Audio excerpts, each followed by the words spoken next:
Hello and welcome back to the Bountiful Acres channel.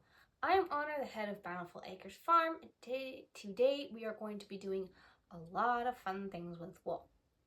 So, first thing, I have this beauty right here. It is the rest of our Shetlands, 3 bats of Shetland, and I've got half of it spindle spun, so I'm going to do the rest of that today and probably ply it as well. Then we have 2 skeins. Now, the one that I did on camera today, I plied it as well. I think this isn't it. This is it. It's a little bit overspun, but we are going to wet set these 2 white ones today as well. Hopefully get the black one wet set, but if it's not wet set in this video, it will be wet set in an upcoming video. So let's get spinning. So this is how I've been currently spinning my yarn. Instead of suspending it, I've been putting it between my legs and then pulling. Whoops, that was the wrong.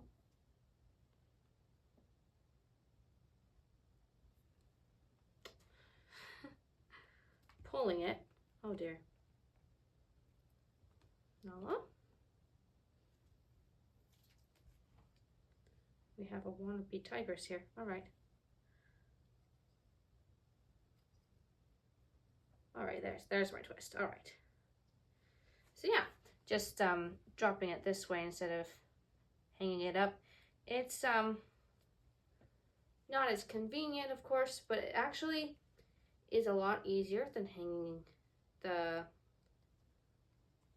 distaff on the door or wall or something.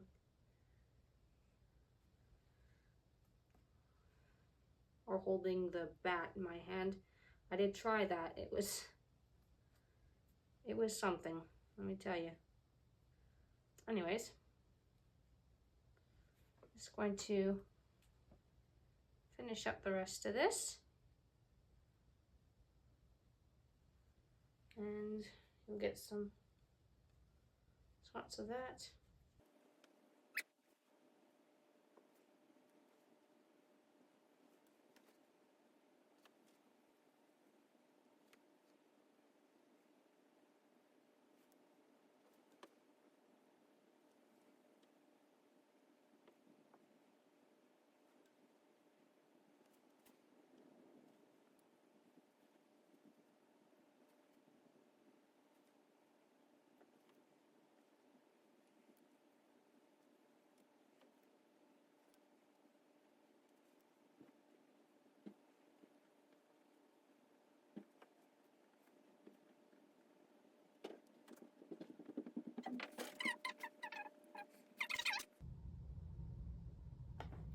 This is what I use to ply my yarn.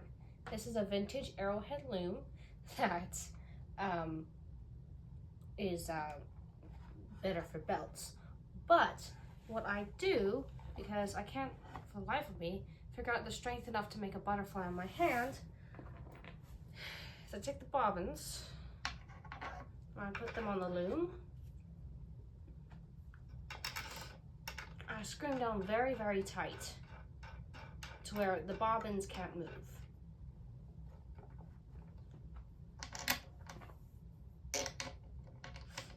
And I put it on the lower rung so that I have a lot of space in between my fiber to work with. So this is how it looks. And then I just find the working end of my yarn and I let this sit for a day to kind of relax into itself a little bit. If you go to Jillian Eve, she does a whole episode about to relax, to let your bobbin set or not. And it's very interesting. Go check it out. But I kind of like them setting a little bit. Mostly I do it by default because it takes me so long to get back to some of these projects. And so it's something I do. But I'm going to see how letting this sit even for a day more affects the way the yarn works with me. And I'm just making a figure 8 in between the two bobbins, and we'll continue to do so until either the bobbins are so full I can't move them anymore, or the fiber breaks. I'm still quite new to this.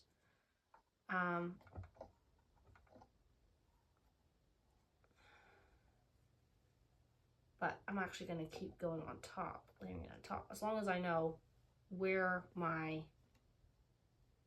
ends are for everything. I'll be able to apply them just fine. This spin was a little bit weird. I think I felted the wool a little bit whenever I was washing it, and so it sheds a lot. And it was shedding a lot while I was spinning it and working with it, so I don't know what actually went wrong there. Oh, and it broke again. So it's actually breaking around the slopes that I created intentionally in the yarn. That's where it's starting to break. Yeah, just back and forth. Okay, I'm gonna be quiet now and finish this up. Come back to you when I'm all done with getting it distributed onto these two bobbins. Okay, so we are finished.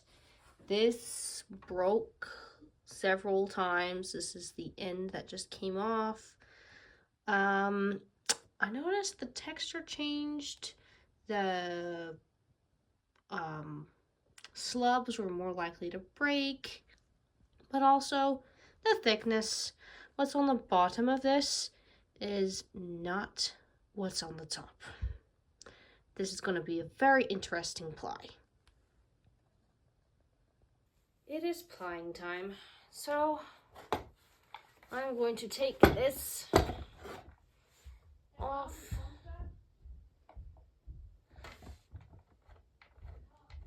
I live in a house with several other people. Alright, so I'm just going to take this off. There's one. There's two.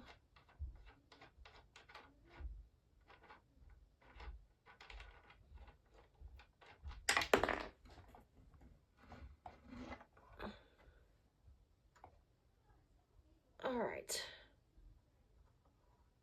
Then wrapped it around the upper screws to keep it in place. Take that off. Alright. That's done. This is done. And out comes the bobbins. And this is how I'm going to be plying this. Okay. So it's very big. I'm going to put it on here. And then got to find an end. An outside end and an inside end. So here's our outside end. It's already trying to unravel itself. Lucky me. think this is our inside end.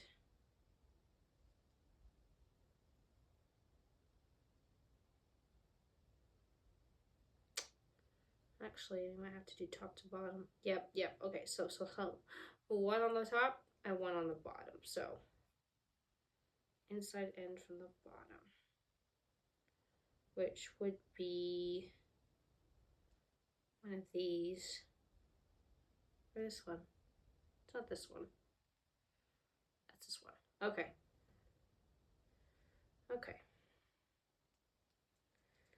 And this isn't the most perfect thing. I don't have anything to make a plying ball or something like that. So this is my setup.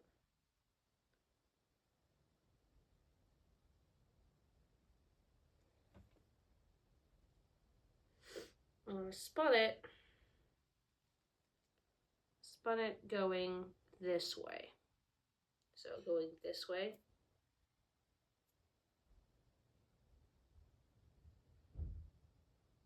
So I need to twist it going this way. One thing about plying is it is much easier on a spinning wheel. I think it's much easier on a spinning wheel rather than a drop spindle because you can really see where your wool's going. So I've spun this way. I need to now spin this way.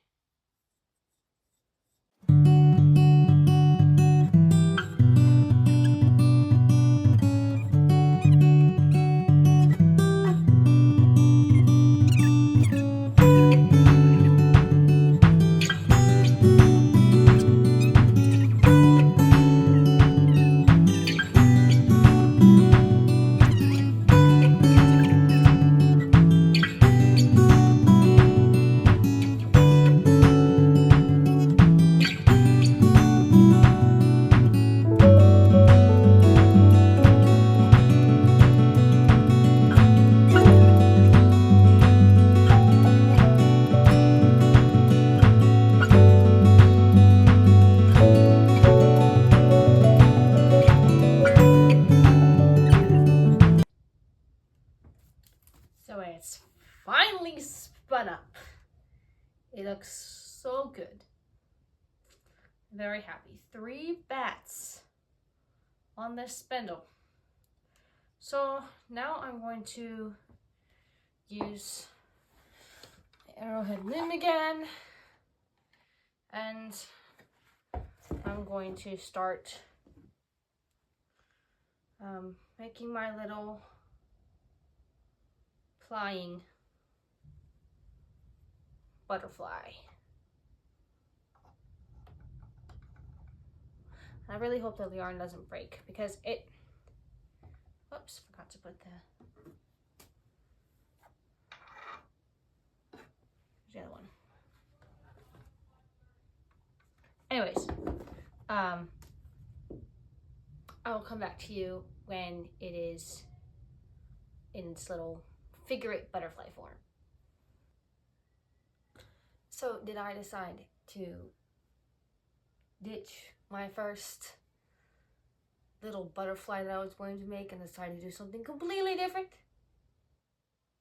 Yes, I did.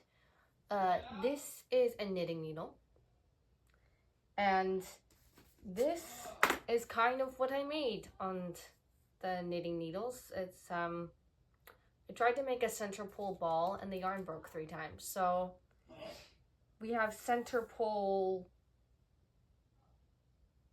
tubes. But it's working very well. It's definitely easier than the method that you will see later on in this video that I used to create the white ply. But yeah, I don't usually use this method. Anyways, I will come back to you once I have this all skeined up and we're ready to wet set. Here I am placing the skeins in hot water to begin setting the twist. The white foam is lanolin. Lanolin is an oil that the sheep produces to prevent felting. Lanolin is water soluble, but when produced in large amounts, it has waterproofing qualities.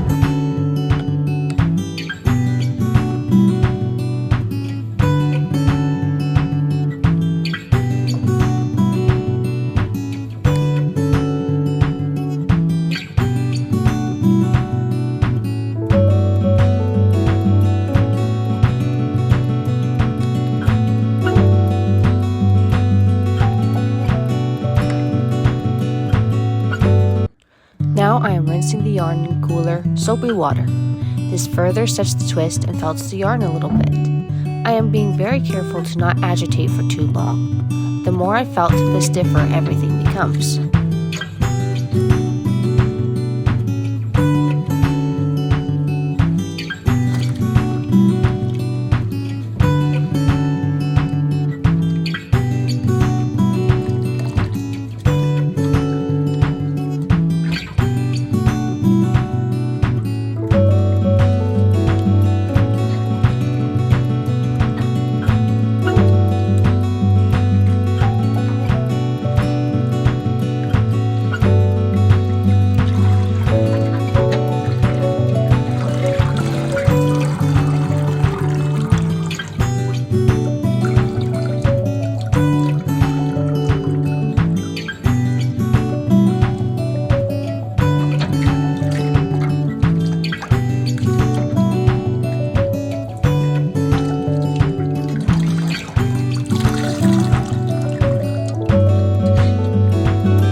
Well, welcome back. The problem with doing a project over a very long period of time and not filming very much is that you invariably get a lot of costume changes, and you also start doing other projects that don't really fit in with the video. So, on that note, this is the white ball I have. I have started knitting another square for my sweater. The top is the black Shetland, and the bottom is the white wool, which is Shetland fin. And in the process of beginning to knit this square, I found out that in the course of 2 to 3 months, I have changed my, the single that I've spun is much smaller than what I originally spun for this project. So I am having to double up on yarn. This big ball is a huge ball that I spun on my spinning wheel, and this is the spindle spun yarn, much smaller. I found with the spindle that I could only fit 3 bats, and that was pushing it even in the plying stage. And I would also, it's just not, for a huge project, it is not sustainable. So I started spinning on my spinning wheel, and I'm able to get 6, 7, 8 bats per bobbin and ply those quite successfully. So in the future, you will be seeing a lot more of the spinning wheel. I am in love with this black wool. It is soft. There is a sheen to it. Spinning it is awesome. I'm just really happy with the results. So that wraps it up for this video.